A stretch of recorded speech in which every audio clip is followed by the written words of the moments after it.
Minova où elle a été chaleureusement reçue. La caravane de la Tropicale Amissa Bongo s'est transportée pour la deuxième étape vers la ville économique Yaoundé.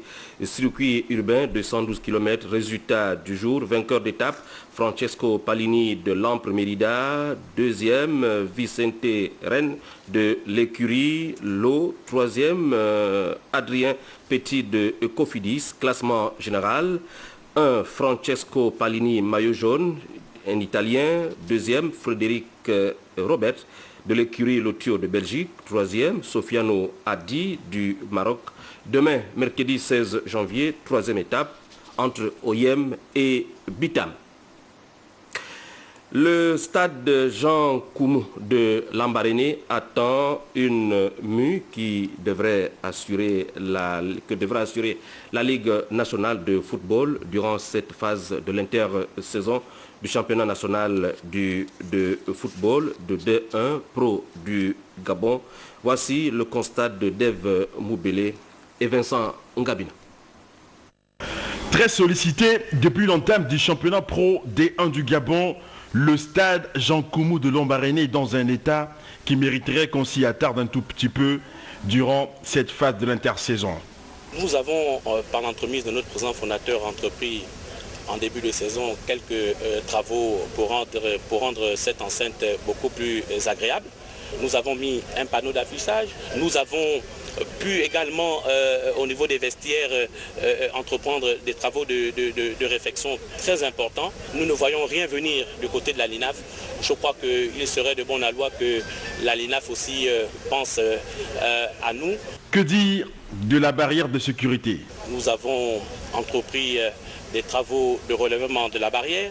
Nous avons renforcé la barrière. Nous avons mis des filets derrière l'entrée principale pour empêcher les ballons d'aller vers la route. Nous avons construit 2 boxes pour la vente des billets. Gageons qu'à l'instar d'autres stades de l'intérieur du pays, cette infrastructure bénéficiera de la même attention accordée aux autres stades par la LINAF. Et voilà, pour le compte de la 13e journée du championnat national professionnel, le CF Mounana réalise une bonne opération en allant battre Nguénasoukou sur ses propres installations au stade de Mbaya de Franceville. 2-1, se rapprochant ici du leader, l'Union sportive de Bitam. Explication, Mexan Franck Mangolo, Tony Ruffin Mavouroul. Une rencontre bien entamée par la formation de Nguénasoukou qui avait à cœur de réaliser l'un des exploits de cette 13e journée. Dès le début de la partie, elle bénéficiera de 3 actions offensives par l'entremise de Yannick Ondor, Gigama Selemvou et Abdallah Kondo sans inscrire le moins de but. La réaction de Mouna se fera par l'intermédiaire de Sambou Pape qui verra sa tête passer à côté suite à un coup franc de Kamali Dissou. Ce n'est que partie remise. Quelques minutes plus tard, le CF Mounana ouvrira la marque grâce à une frappe chirurgicale de Kamali Dissou après un mouvement offensif ultra rapide. Prenant le monopole du jeu et la bataille du milieu de terrain, les Mounanais vont conserver le score jusqu'à la mi-temps. Quelques changements opérés de part et d'autre en deuxième période va permettre aux 2 formations d'augmenter leur niveau de jeu avec l'appui du public, tout acquis à la cause de Nguénasoukou. Le Burkinabé Hervé Ossalé aura l'occasion à 2 reprises d'augmenter le capital but de son équipe. Malheureusement pour lui, le ballon passe hors du cadre. Mais l'action la plus nette de cette seconde période proviendra de Pino Beyeme, parti tout seul après avoir dribblé le gardien, mettra inexplicablement son ballon à côté. Continuant sa domination, Nguénasoukou parviendra tout de même à égaliser par Gigama Selemvou, qui s'est pris à 2 temps avant de battre le portier Emmanuel Yezouane. Après cette égalisation, contre toute entente, la formation de CF Mounana, grâce à son expérience, inscrira le 2e but par Abdou Achabao sur un centre de Bonaventure Sokambi.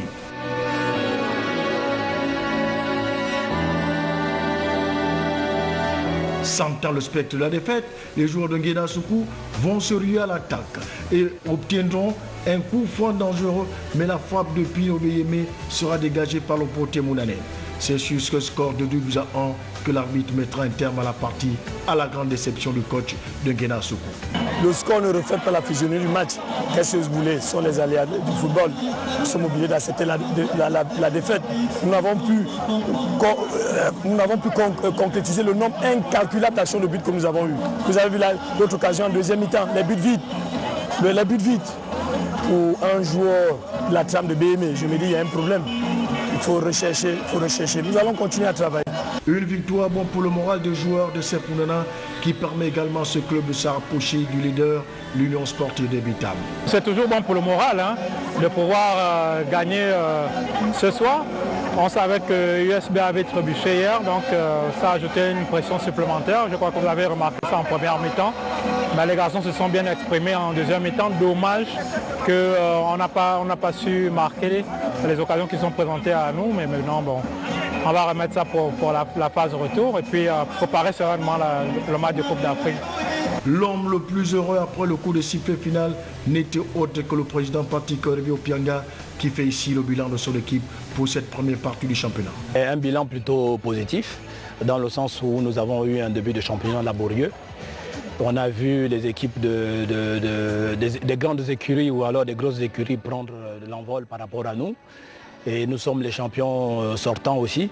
Donc c'est vrai que c'était mal parti. Et puis au fil de l'eau, nous avons repris, on a retrouvé nos sensations et puis nous sommes allés de l'avant. Et Dieu merci, nous avons pu enchaîner 6, voire 7 victoires qui font en sorte qu'aujourd'hui, nous terminons à la trêve deuxième à 2 points de USB. Voilà, 2 informations capitales à rappeler.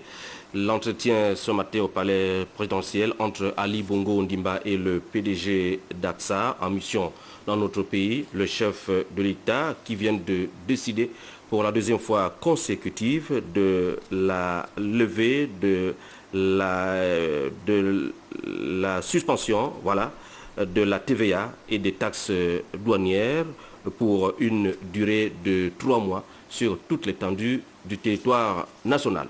C'est la fin de cette session principale d'information. Merci de l'avoir regardé. À demain 20h.